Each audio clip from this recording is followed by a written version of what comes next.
flight on a different scale. What is Flint doing to plan for that, to adjust to this new reality? Yeah, that's a great question.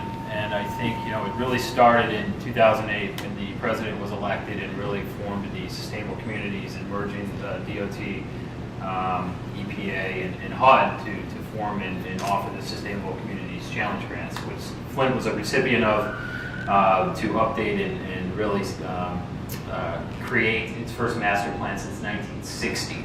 So in the 60s, Flint had the highest median income in the nation. There was a housing shortage. So given that opportunity in 2013, the city unanimously approved and adopted its first master plan, but it's for a sustainable Flint. So I think that's important. It's not just a comp plan that looks at land use. It looks at sustainability.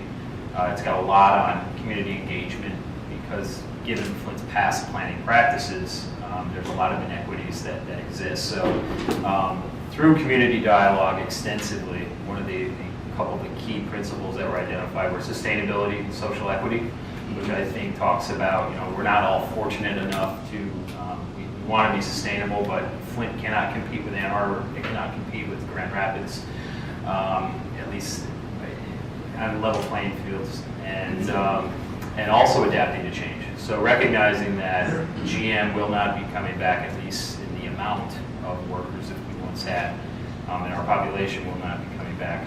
So having that plan adopted and having it through a community process that the residents participated in, and then also on top of that, we're currently updating our zoning code. So having the legal binding teeth to enforce kind of what Danielle's talking about, upzoning, downzoning, really looking at ways to repurpose our land productively through zoning. We can all talk about that, but until we have zoning in place, I think it's completely different. So a couple examples, and then first, I think it's important to point out, Flint did not even have a combined capital improvements plan, ever.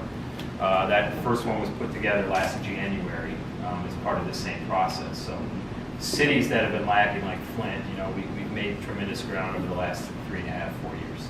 Gotcha.